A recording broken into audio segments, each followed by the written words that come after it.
The blood-stained letter trembled in Lillian Reed's hands as she stood on the dusty train platform, the news of her father's violent death still fresh and raw in her heart. The year was 1879, and the frontier town of Silvercreek, Colorado, sprawled before her, a collection of wooden buildings baking under the merciless summer sun. This was to be her new home, a place to start over, though the scars she carried would follow her anywhere. Lillian adjusted her high-necked blouse, ensuring the puckered burn marks that crept up her neck remained hidden. The fire that had claimed her mother when Lillian was just 16 had left its mark in more ways than one. Now, at 22, she'd become adept at concealing both her physical and emotional wounds. "Miss Reed," a gravelly voice broke through her thoughts. "I'm Sheriff Donovan. Your uncle asked me to fetch you." The sheriff was an older man with kind eyes that contradicted his weathered face. He tipped his hat respectfully as he reached for her trunk. "Thank you, Sheriff," Lillian replied, her voice soft but steady. "I appreciate your assistance. Your Uncle Thomas would have come himself, but the doctor ordered him to stay in bed. That cough of his ain't getting better." Lillian's heart sank. Her father's brother, her last living relative, was ill. In her grief-addled mind, she'd overlooked the possibility that her situation could worsen. The sheriff helped her into a wagon, and they set off down the main street. Lillian took in the sights of Silvercreek, the general store, the saloon, the small church at the end of the street. Men and women paused their activities to observe the newcomer, their curious gazes making her shrink deeper into her seat. "Don't mind them," Sheriff Donovan said. "We don't get many new faces around here, especially not young ladies from back east." "I'm from Chicago," Lillian said, though it hadn't felt like home since the fire. "My father was a banker there until—" "I know, miss. I'm mighty sorry about what happened to him." "Stagecoach robberies have been getting worse. The Fletcher gang don't leave witnesses." Lillian swallowed hard, pushing back the image of her father's final moments that had haunted her dreams since receiving the telegram. The letter in her hand, his last correspondence, was all she had left of him. They turned onto a side street lined with modest homes.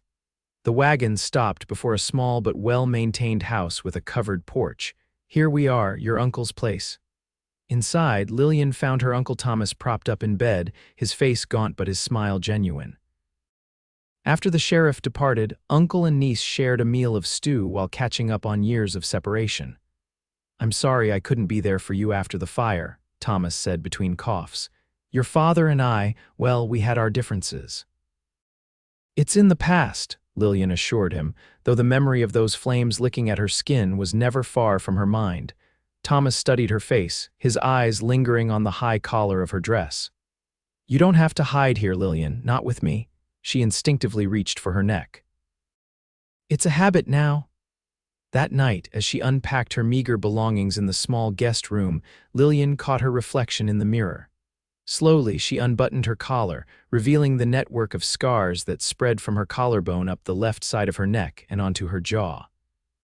The firelight cast shadows across the damaged skin, making it look even more grotesque than usual. Lillian quickly rebuttoned her collar, tears stinging her eyes. The physical pain had long since faded, but the shame remained. In Chicago, she'd heard the whispers, seen the looks of pity and revulsion. Even potential suitors had politely withdrawn their interest once they'd glimpsed what lay beneath her careful clothing. Her uncle's cough echoed through the thin walls, reminding her that she wasn't the only one suffering. Putting aside her self-pity, she resolved to make herself useful during her stay in Silvercreek. However long that might be, the next morning, Lillian rose early and prepared a simple breakfast for her uncle. The older man seemed stronger than the previous evening, insisting on sitting at the kitchen table. "I need to talk to you about something, Lillian," he said, pushing aside his half-eaten porridge. "I don't want to alarm you, but I've got the consumption." "Doc says I might have a year, might have less." Lillian's spoon clattered against her bowl. "Uncle Thomas, he raised a hand to silence her. "I've made my peace with it, but I need to know you'll be provided for." He slid a piece of paper across the table. "This house will be yours, and I've got a small sum set aside, not much but enough to get by for a while."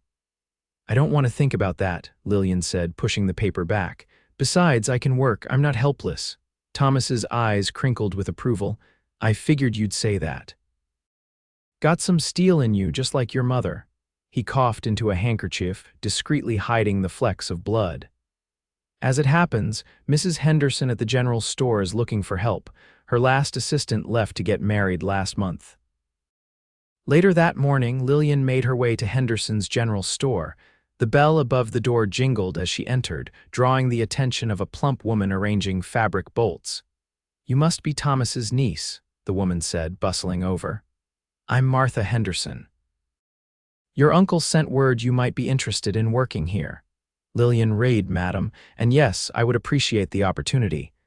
Mrs. Henderson's eyes darted briefly to Lillian's high collar but quickly returned to her face. Well, you seem proper enough and we could use the help. Can you start today? By noon, Lillian had learned the basics of running the store where items were kept, how to measure fabric, and the rudiments of the ledger system. Mrs. Henderson was a talkative woman who filled Lillian in on the town's gossip between customers.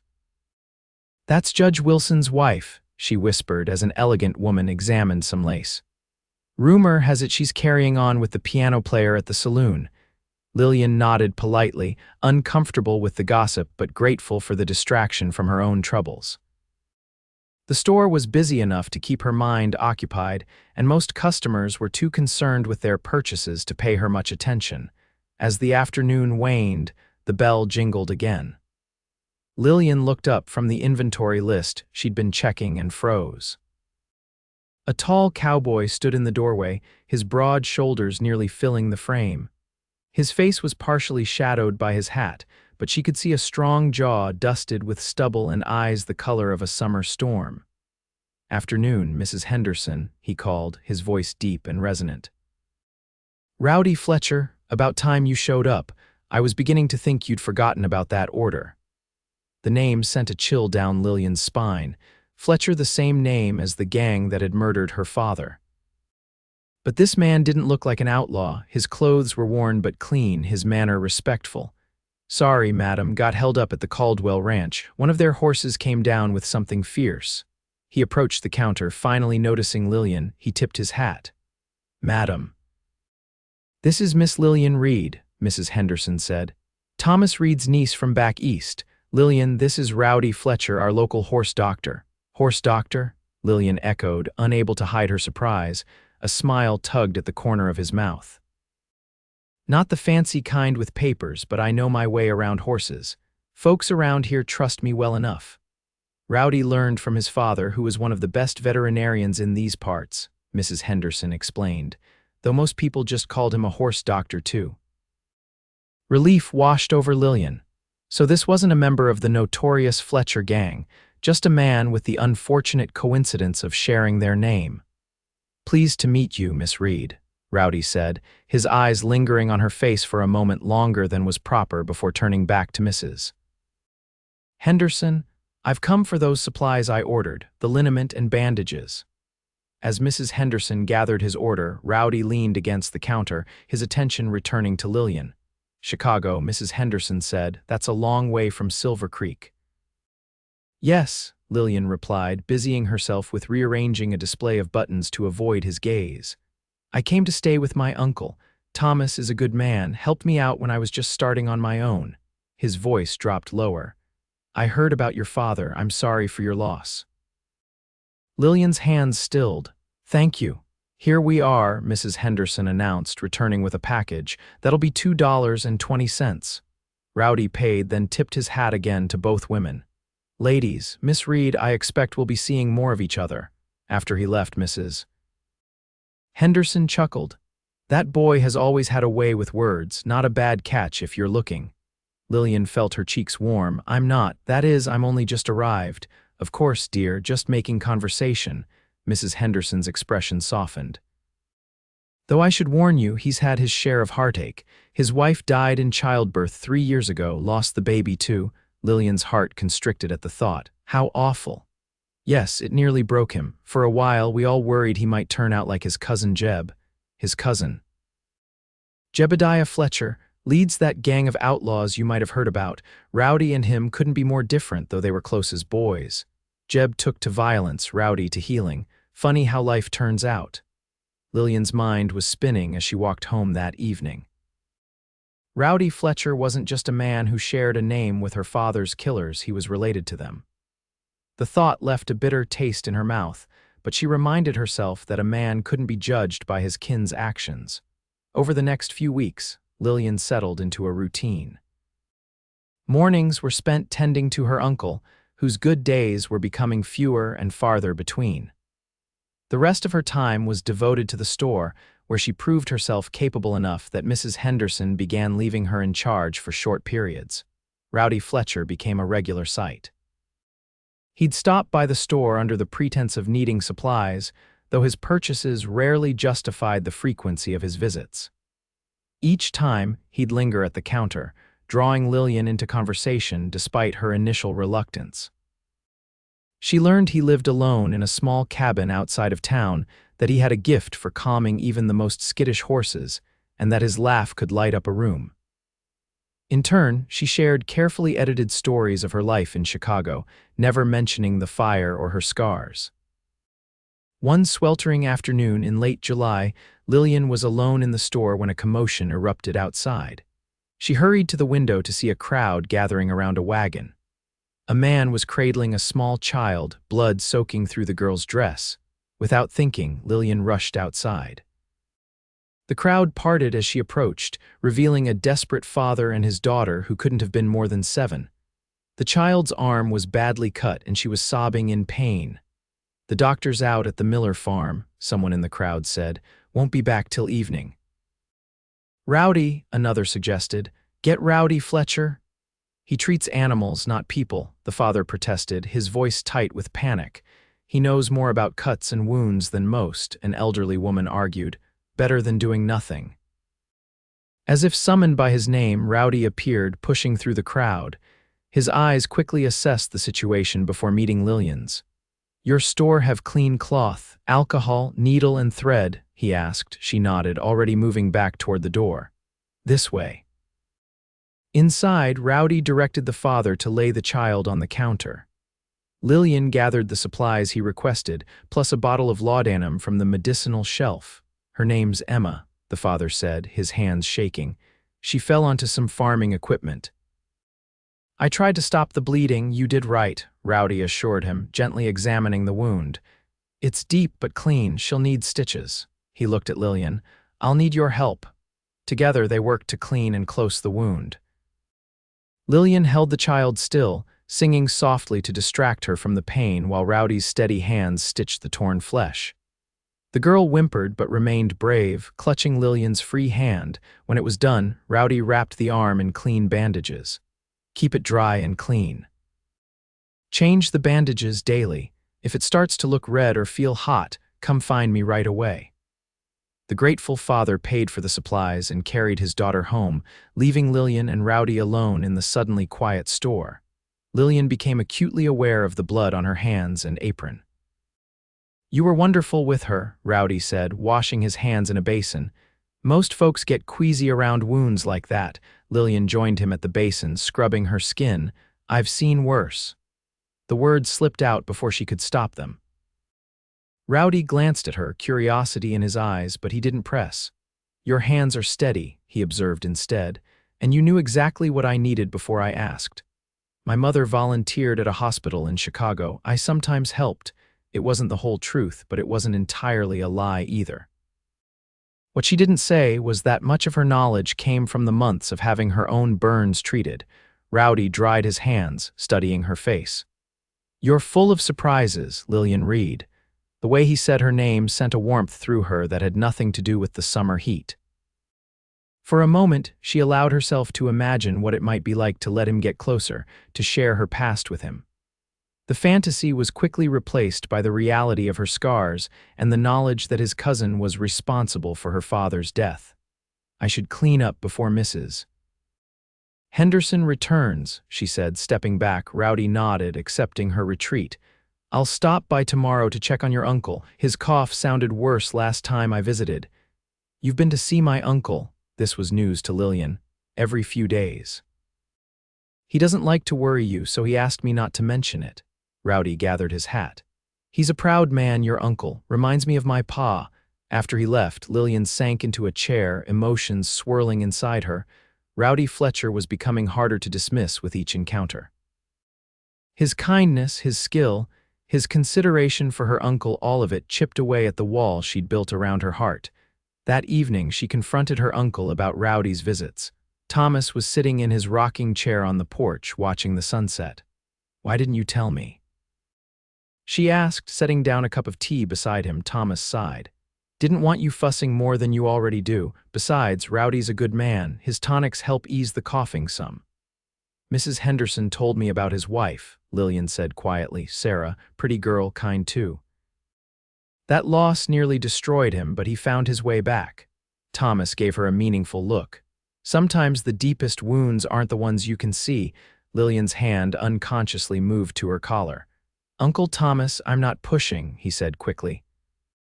"Just saying that everyone's got their burdens to bear. Some are just more visible than others." The following Sunday, Lillian accompanied her uncle to church. It was his first outing in weeks, and though the effort exhausted him, he insisted it was good for his soul.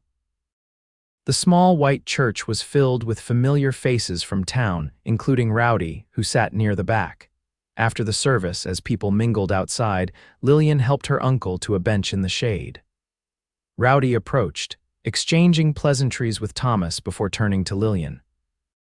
"Would you allow me to escort you to the Founders' Day picnic next Saturday?" he asked, his usual confidence tempered with a hint of nervousness. Lillian was caught off guard. The whole town would be at the picnic, and being on Rowdy's arm would certainly cause talk. Before she could formulate a response, her uncle spoke up. She'd be delighted. "Wouldn't you, Lillian?" Trapped by social convention and her uncle's expectant gaze, Lillian nodded. "Thank you, Mr. Fletcher, that would be pleasant." Rowdy's smile was like sunrise breaking across his face. "I'll call for you at noon." As they watched him walk away, Thomas squeezed her hand. "You deserve some happiness, Lillian. Don't let the past rob you of your future." The week passed in a blur of anticipation and anxiety. By Saturday morning, Lillian had changed her mind a dozen times about accepting Rowdy's invitation. But in the end, she couldn't bring herself to disappoint him or her uncle. She chose her most flattering dress, a pale blue affair with a high collar and long sleeves despite the heat, and pinned her hair in a simple but elegant style. Rowdy arrived precisely at noon, looking more polished than usual in a clean shirt and vest. He'd even attempted to tame his unruly hair, though a few stubborn strands still fell across his forehead. "You look beautiful," he said, his eyes warming as they took her in. Lillian felt a blush rise to her cheeks. "Thank you." Thomas waved them off from the porch, promising to rest while they were gone. Rowdy offered his arm, and Lillian took it, hyper-aware of the strength beneath her fingertips as they walked toward the town square. The Founders' Day picnic was Silvercreek's biggest annual celebration, commemorating the establishment of the town in 1852. Tables laden with food lined the square, children ran laughing between them, and a small band played lively tunes. For the first time since arriving in Silvercreek, Lillian felt like part of the community. Rowdy introduced her to people she hadn't yet met through the store, his hand a constant presence at the small of her back, both protective and possessive in a way that sent shivers up her spine. They filled plates with fried chicken, biscuits, and fresh corn, finding a spot beneath an oak tree to eat. Rowdy regaled her with stories of Founders' Day celebrations past, including the year the mayor's prize pig got loose and led half the town on a chase through the streets. "I haven't heard you laugh like that before," Rowdy said when their mirth subsided. "It's a sound I could get used to." Lillian sobered, suddenly aware of how much she'd let her guard down. "Mr. Fletcher, Rowdy, please. Mr. Fletcher was my father." "Rowdy," she corrected, the name feeling intimate on her tongue. "I appreciate your kindness, but I don't want you to get the wrong impression. I can't." He waited patiently as she struggled for words. "I'm not looking for romantic entanglements," she finally managed. "My stay in Silvercreek may not be permanent, and even if it were, I'm not suited for." That is, I'm not what most men want in a wife. Rowdy's expression remained gentle but serious. I'm not most men, Lillian, and I'm not asking for promises, just the chance to know you better. Before she could respond, shouts erupted from across the square. A group of riders had appeared, their horses kicking up dust as they charged into the celebration. Women screamed and grabbed their children, men reached for weapons that weren't there. "Get behind me," Rowdy ordered, pushing to his feet and positioning himself in front of Lillian. The lead rider brought his horse to a halt in the center of the square, a satisfied smirk on his face as he surveyed the chaos. He was a weathered man with cold eyes and a scar running from his temple to his jaw, a face Lillian recognized from wanted posters in the sheriff's office, Rowdy Fletcher, the man responsible for her father's death. "Well, well," Jeb drawled, his gaze scanning the crowd until it landed on Rowdy. "If it ain't my favorite cousin, long time no see, Rowdy." "What do you want, Jeb?" Rowdy's voice was calm, but Lillian could feel the tension radiating from him. "Can't a man visit his hometown now and then?" Jeb's eyes slid to Lillian, and a chill ran through her. "And who's this pretty thing?" "Finally found someone to replace poor Sarah." Rowdy took a step forward, his hands clenched into fists. "Leave her out of this." Sheriff Donovan pushed his way to the front of the crowd, his hand on his gun but not drawing it. "You're not welcome here, Jebediah. You and your boys need to ride on." Jeb laughed, a sound without humor. "Or what? You'll arrest us all by your lonesome. I count 5 of us and one of you, Sheriff." "He's not alone," said a voice from the crowd. Mr. Henderson stepped forward, a shotgun in his hands. Others followed suit, making it clear that the outlaws wouldn't leave without a fight. Jeb's amusement faded. He assessed the situation, clearly not liking the odds. "Another time then, but don't get too comfortable. I've got business in these parts." His eyes found Lillian again, lingering in a way that made her skin crawl. "Real pretty. Better keep her close, cousin." With that, he wheeled his horse around, and the gang galloped out of town as quickly as they had arrived, leaving a stunned silence in their wake. Rowdy turned to Lillian, his face ashen. "Are you all right?" She nodded, though her heart was racing. Her father's killer had been mere feet away, and he'd looked right at her. Did he know who she was?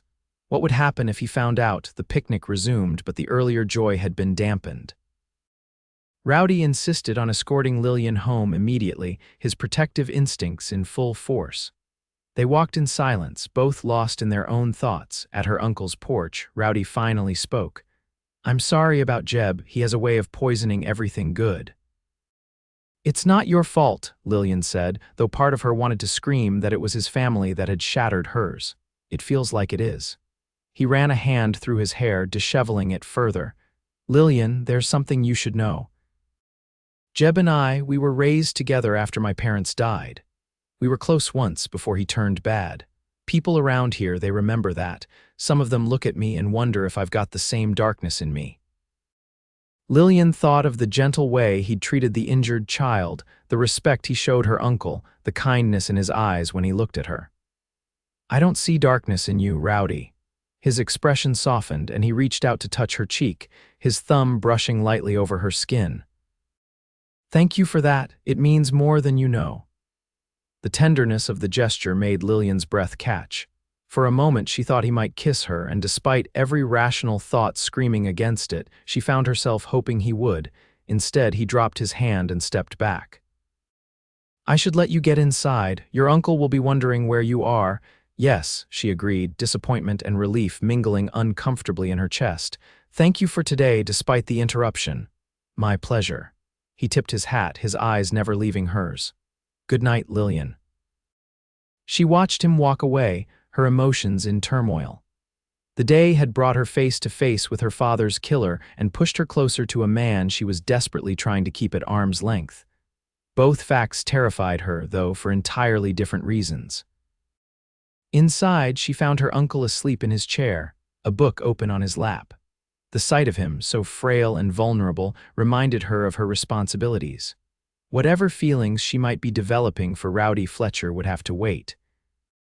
Her uncle needed her now, and when he was gone, she would have decisions to make about her future. But as she prepared for bed that night, removing her high-collared dress and carefully washing her face, Lillian couldn't help but wonder what Rowdy would think if he saw her scars.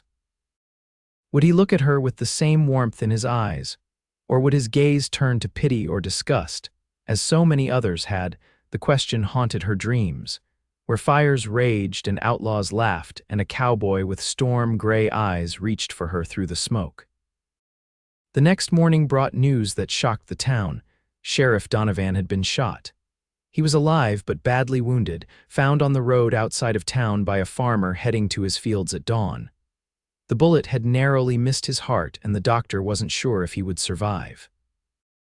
No one had any doubt about who was responsible. Jeb Fletcher's threat hadn't been idle. He'd struck within hours of leaving the picnic. Lillian was helping Mrs. Henderson close the store early. No one was shopping with a would-be murderer on the loose when Rowdy burst in, his face grim. "I need to talk to you," he said to Lillian. "In private," Mrs. Henderson nodded. "Take her to the back room, I'll finish up out here." Once they were alone among shelves of dry goods, Rowdy spoke in a low, urgent tone. "I need you to stay with your uncle tonight. Don't open the door for anyone but me or someone you know well." "What's happening?" Lillian asked, fear creeping into her voice. "Deputy Williams is organizing a posse to go after Jeb. I'm going with them." "You," Lillian couldn't hide her surprise, "but you're not a lawman." "I know these hills better than most, and I know how Jeb thinks." Rowdy's expression was determined. "Besides, I've got a responsibility. He's my kin." "That doesn't make his actions your fault," Lillian insisted. "Maybe not, but I could have stopped him years ago. I saw the path he was taking and did nothing." He took her hands in his. "I need to make this right." Lillian squeezed his hands. "Be careful, please." Something in her voice must have revealed more than she intended because Rowdy's gaze softened. "I will. I've got a reason to come back." Before she could respond, he leaned down and pressed a gentle kiss to her forehead. "Take care of yourself, Lillian Reed." Then he was gone, leaving her standing among sacks of flour and beans, her skin tingling where his lips had touched. That night, as Lillian sat beside her sleeping uncle, a storm broke over Silvercreek. Rain lashed at the windows and thunder shook the small house. She couldn't help but think of Rowdy and the posse out in the deluge, hunting dangerous men. The thought of Rowdy facing his cousin, a man who had already killed without remorse, made her stomach knot with fear. She must have dozed off because the next thing she knew, pounding on the door jolted her awake. Her uncle stirred but didn't wake as she grabbed a lantern and approached the door cautiously. "Who's there?" she called. "It's me, Williams." The deputy's voice was strained. "Open up, Miss Reed, we need help." Lillian unbolted the door to find Deputy Williams supporting a half-conscious Rowdy, both of them drenched to the bone. Rowdy's shirt was soaked with blood as well as rain. "What happened?" she gasped, helping them inside. "Ambush," Williams explained as they lowered Rowdy onto the kitchen table. "Jeb was waiting for us. Rowdy took a bullet meant for me." Lillian's hands flew to the buttons of Rowdy's shirt, her fear overriding propriety. The doctor, already tending to two others at the saloon, said to bring Rowdy here since it was closest. Williams looked grim. "The bullet's still in him, can you?" "Yes," Lillian said, already gathering supplies. She'd assisted with bullet removals during her time at the hospital in Chicago. It wasn't something she'd ever wanted to do again, but she had no choice. "Boil water and find me the cleanest knife in the house." While Williams followed her instructions, Lillian cut away Rowdy's shirt, exposing the wound in his left shoulder. It was bleeding steadily but hadn't hit anything vital from what she could tell. Rowdy's eyes fluttered open, focusing on her face above him. "Lillian." "Don't talk," she ordered, pressing a clean cloth to the wound. "You've been shot." A ghost of a smile touched his lips. "Figured that out when it happened." "This isn't funny," she snapped, fear making her voice sharper than intended. "Sorry." He winced as she applied more pressure. "Jeb got away. Others are still after him." "I don't care about Jeb right now." Lillian accepted the boiling water from Williams and began cleaning around the wound. "This is going to hurt. I need to get the bullet out." Rowdy nodded, his jaw clenched. "Do what you have to." The next hour was one of the most harrowing of Lillian's life. Removing the bullet required steady hands and nerves of steel, both of which she forced herself to maintain despite Rowdy's muffled groans. Williams held him down when necessary, but eventually had to leave to check on the other wounded men, promising to send the doctor when he could. By the time Lillian had extracted the bullet, cleaned the wound thoroughly and stitched it closed, her dress was stained with blood and sweat dampened her hair. Rowdy had passed out from the pain, which was a mercy. She was just finishing the bandaging when she realized her collar had come loose during her work. In her focus on saving Rowdy, she'd forgotten to be self-conscious. Now, as she caught sight of her reflection in the window, she saw that her scars were fully visible. Quickly, she adjusted her collar, but her hands were shaking. What if Rowdy had seen? What if he woke and noticed? The thought made her chest tighten with panic. A soft moan from Rowdy drew her attention back to him. His eyelids fluttered but didn't open. She needed to move him somewhere more comfortable than the kitchen table. "Uncle Thomas," she called, hoping her voice would wake him without startling him too badly. Her uncle appeared in the doorway, his eyes widening at the scene before him. "Good Lord, what's happened?" "Rowdy's been shot." The posse was ambushed. Lillian wiped her bloody hands on her apron. "I've removed the bullet, but he needs rest. Can we put him in my bed? I'll sleep in the chair." Thomas nodded, and together they managed to move Rowdy to Lillian's small bedroom. He stirred but didn't fully wake as they settled him on the mattress. Lillian removed his boots and covered him with a blanket, trying not to notice how vulnerable he looked in sleep. His usual strength temporarily diminished. "You've done good work here," Thomas said, examining the bandage. "Where'd you learn to treat a gunshot wound?" Lillian hesitated. "After the fire, I spent a lot of time in hospitals. I watched, I learned." Thomas's expression softened. "You're a remarkable woman, Lillian. Your mother would be proud." The mention of her mother brought unexpected tears to Lillian's eyes. "I hope so." "Get some rest," Thomas advised, patting her shoulder. "I'll sit with him for a while." But Lillian couldn't rest. She cleaned the blood from the kitchen, washed her hands and face, and changed into a clean dress with a properly secured high collar. Then she returned to her bedroom, where her uncle had nodded off in the chair beside the bed. She gently woke him and sent him to his own bed, taking his place at Rowdy's side. Outside, the storm had finally passed, leaving a hushed stillness in its wake. In the quiet, Lillian allowed herself to study Rowdy's face, the strong line of his jaw, the fan of his dark lashes against his cheeks, the slight furrow between his brows even in sleep. "What am I going to do about you, Rowdy Fletcher?" she whispered, reaching out to brush a strand of hair from his forehead. To her surprise, his hand caught hers, his eyes opening to meet her gaze. "You could start by calling me Rowdy more often," he murmured, his voice rough with pain. "I like the way it sounds when you say it." Lillian tried to withdraw her hand, but he held fast. "You should be resting." "I am resting." His thumb traced circles on her palm. "Thank you for saving my life. You'd have done the same for me," in a heartbeat. His gaze was intense despite his weakened state. "Lillian, when I was lying there in the mud, thinking I might die, all I could think about was you," her heart stuttered. "Rowdy, let me finish. I know you've been keeping me at a distance. I know there's something you're not telling me, something that makes you hide behind those high collars and long sleeves even in this heat." His eyes flickered to her neck, confirming her fear that he had noticed. "But whatever it is, it doesn't matter to me." Lillian felt tears prick her eyes. "You don't know what you're saying." "I know exactly what I'm saying. I'm falling in love with you, Lillian Reed." He squeezed her hand. "And I think maybe if you'd let yourself, you might feel something for me too." The words hung between them, honest and raw and terrifying. Lillian wanted to flee, to hide, to protect herself from the inevitable rejection that would come when he saw all of her. But there was something in Rowdy's eyes, a certainty, a steadfastness that held her in place. "I do feel something," she admitted, her voice barely audible, "but it scares me." Rowdy's lips curved into a small smile. "Good things often do." He tried to sit up, wincing as the movement pulled at his stitches. Lillian immediately pressed him back down. "Don't you dare tear those stitches. I worked too hard on them." Rowdy settled back but kept hold of her hand. "Will you at least consider giving us a chance? That's all I'm asking for right now." Lillian looked at their joined hands, her smaller one almost swallowed by his larger, calloused one.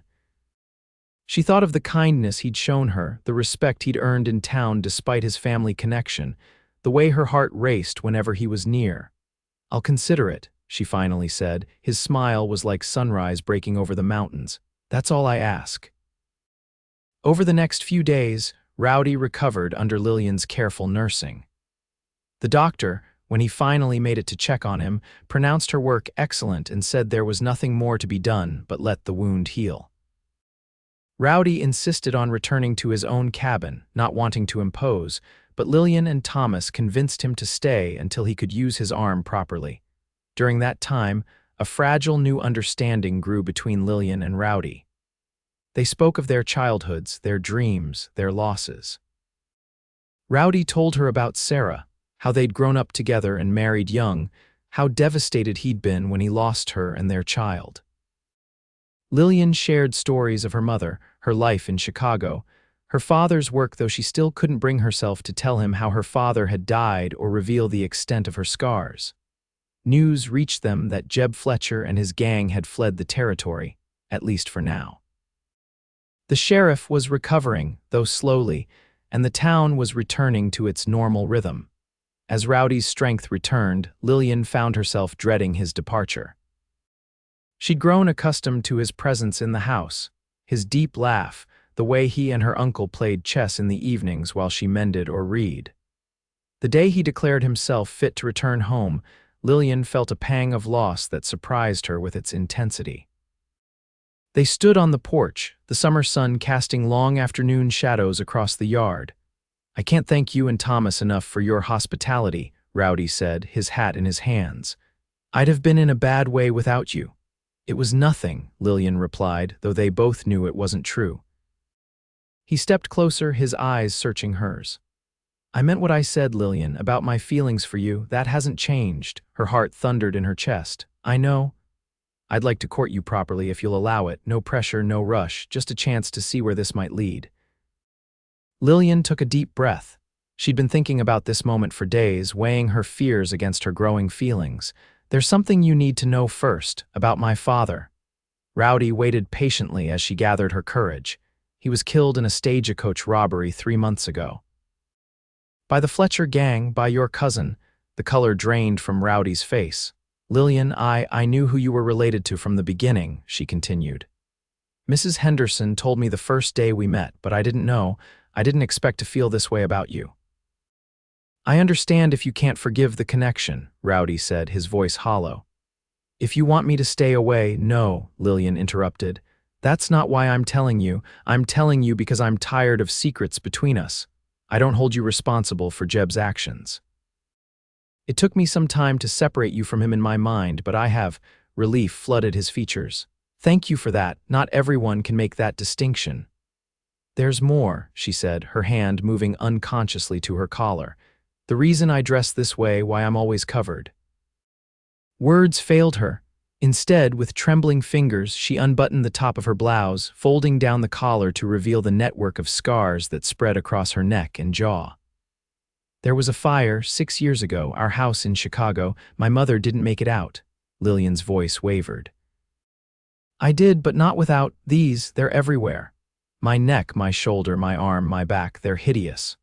Rowdy stared at the revealed skin, his expression unreadable. Lillian braced herself for disgust or pity, the reactions she'd come to expect. Instead, he reached out slowly, his fingers hovering near her jaw. "May I?" he asked, his voice gentle. Unable to speak, Lillian nodded. His touch was feather-light as he traced the ridged skin, his eyes never leaving hers. "Is this why you've been keeping me at a distance?" "Because you thought I'd be repulsed." She nodded again, a tear slipping down her cheek. To her astonishment, Rowdy leaned forward and pressed his lips to the worst of the scars, just below her jaw. "These aren't hideous," he murmured against her skin. "They're proof of your strength, your survival." He kissed another scar and another, each touch reverent and tender. "Every mark tells part of your story, Lillian. I want to know all of it. I want to know all of you." A sob escaped her, years of shame and fear breaking free with it. Rowdy gathered her into his arms, mindful of his healing shoulder, holding her as she cried. When the storm of emotion subsided, she pulled back enough to see his face, expecting to find some hint of revulsion despite his words. There was none. His eyes held only warmth and something deeper, something that made her breath catch. "I've been hiding for so long," she whispered. "You don't have to hide anymore, not from me." He brushed a tear from her cheek. "I love you, Lillian Reed, scars and all." The words, spoken with such certainty, washed over her like a healing balm. "I think I might love you too," she admitted, the truth of it settling in her heart like it had always belonged there. Rowdy's smile was radiant. "Then we have somewhere to start." This time when he kissed her, it was on the lips, a gentle, questioning kiss that she answered with growing confidence. In his arms, for the first time since the fire, Lillian felt not broken, not damaged, but whole. The courtship of Lillian Reed and Rowdy Fletcher became the talk of Silvercreek over the following months. They were seen together at church, at town gatherings, riding in the countryside on Rowdy's days off. Gradually, Lillian began wearing slightly lower necklines, no longer hiding her scars so fastidiously, though old habits were hard to break. The first time she appeared in public with her scars partially visible, she'd gripped Rowdy's arm so tightly he'd joked she might leave bruises. But the townspeople had surprised her. Some had glanced curiously, others had studiously avoided staring, but none had reacted with the horror she'd feared. "People have their own troubles," Rowdy had said later. "They understand suffering more than you give them credit for." As autumn painted the mountains in vibrant hues, Thomas Reed's condition worsened. The consumption that had been slowly stealing his breath accelerated its work, confining him to bed. Lillian devoted herself to his care, grateful for Rowdy's support as she watched her uncle fade. On a crisp October evening, as golden leaves drifted past the window, Thomas called Lillian to his bedside. His breathing was labored, his voice barely above a whisper. "There's something I need to tell you," he said, grasping her hand weakly. "Something I should have said sooner." "Save your strength," Lillian urged, but he shook his head. "No time for that now." He took a rattling breath. "Your mother's jewelry box, the one I kept after the fire, there's a false bottom. Your father's letters are there." Lillian frowned in confusion. "Letters? What letters? To me?" "About you. After the fire, when you were healing, he wrote to me, asked me to take you in if anything happened to him." Thomas's eyes filled with regret. "I refused, said I wasn't fit to raise a young woman. We argued, stopped speaking." "Oh, Uncle Thomas." Lillian squeezed his hand, her heart aching for the lost years, the misunderstandings. "I was wrong, so wrong." A tear slipped down his gaunt cheek. "When his letter came about the stagecoach route he was taking, I knew it was dangerous. I should have warned him, if I had." "You couldn't have known," Lillian insisted, though the revelation that her father's death might have been prevented sent a jolt of pain through her. "Read the letters," Thomas wheezed, "and forgive me if you can." He died peacefully in his sleep that night, Lillian holding his hand until the end. Rowdy was there, a silent support as she wept for her last blood relative. In the days that followed, as Lillian arranged the funeral and sorted through her uncle's belongings, she found the jewelry box he'd mentioned. The false bottom revealed a stack of letters tied with string, yellowed with age. She read them by lamplight, tears streaming down her face as her father's words brought him back to her in a way she hadn't expected. The letters revealed not only his concern for her welfare, but also his pride in her resilience, his unwavering belief that she would build a beautiful life despite her scars. The final letter, dated just weeks before his death, mentioned his plans to visit Silvercreek, to reconcile with his brother and perhaps convince Lillian to join him there.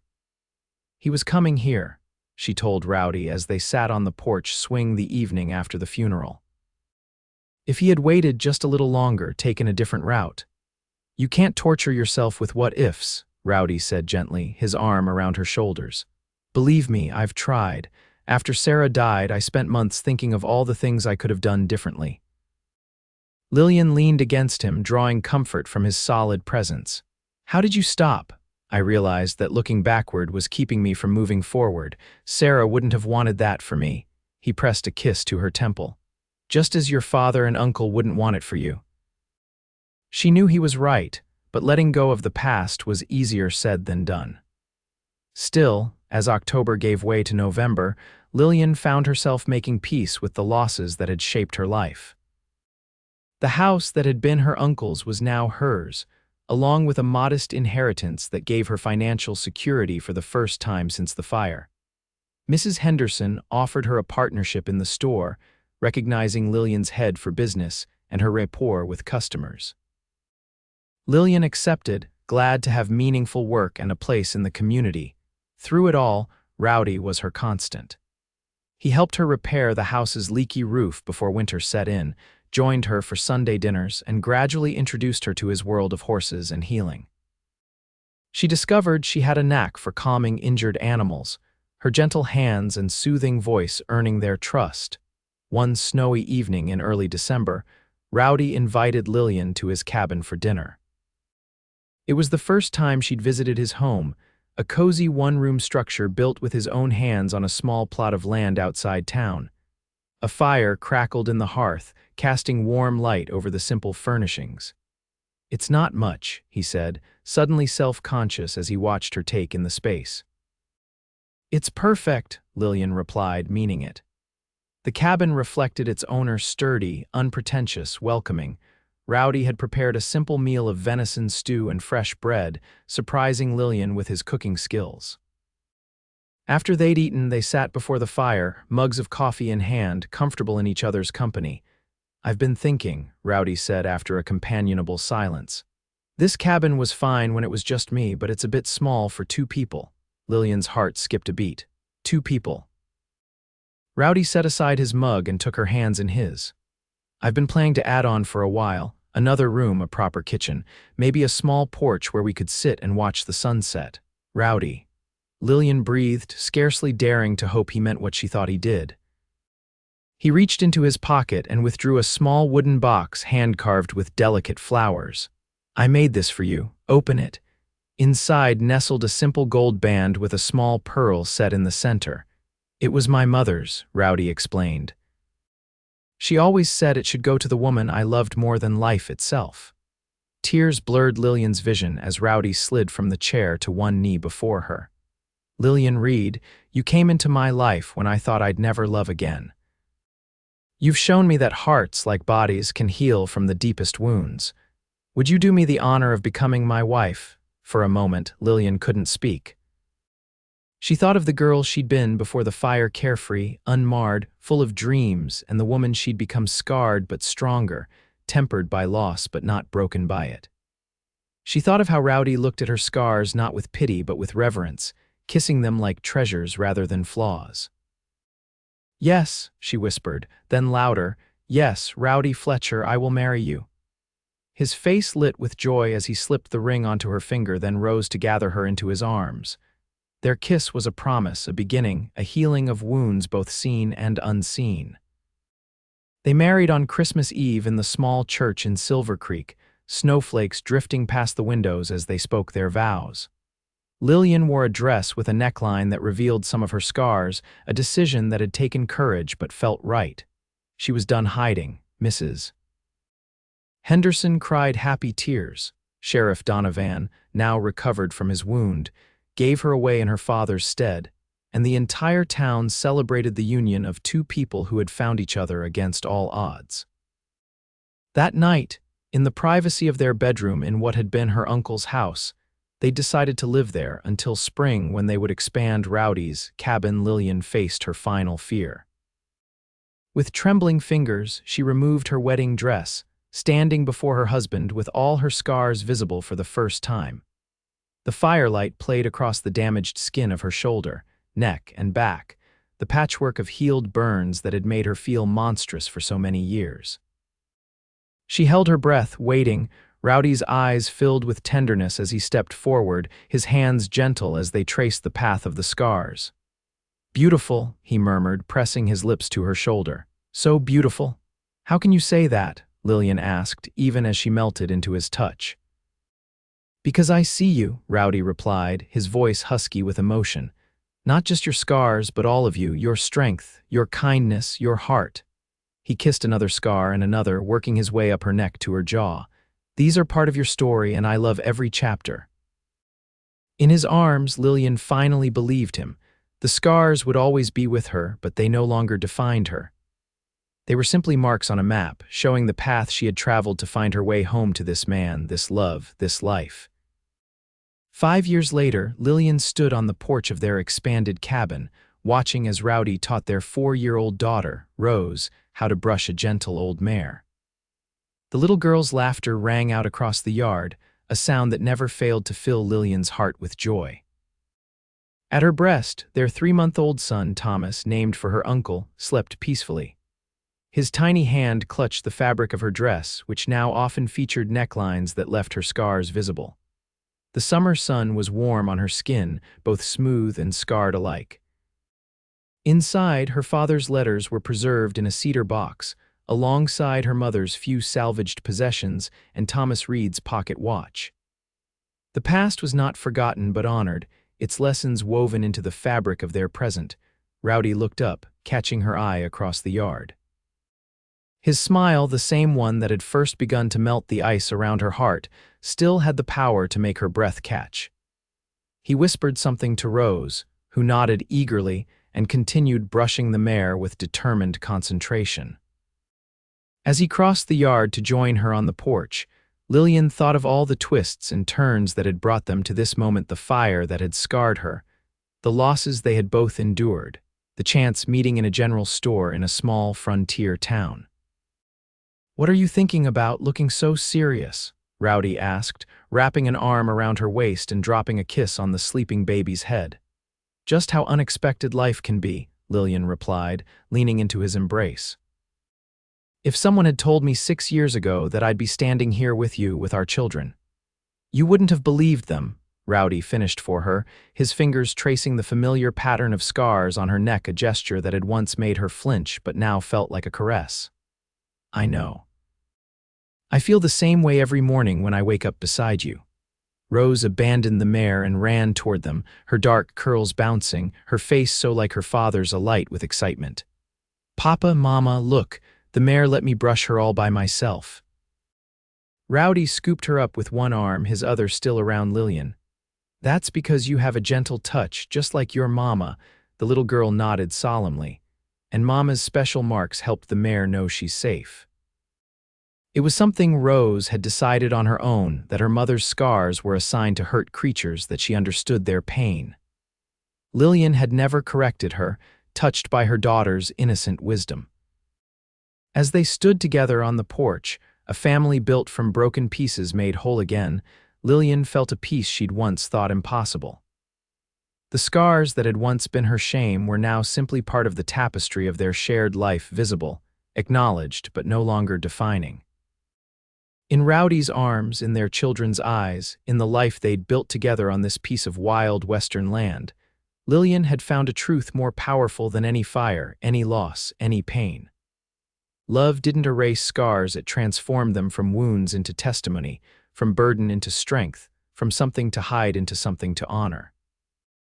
And when Rowdy kissed her scars each night, as he had since the very beginning, it wasn't with pity but with reverence, like they were his treasures, precious because they were part of her. The woman who had taught him that hearts, like bodies, could not only heal but become stronger at the broken places.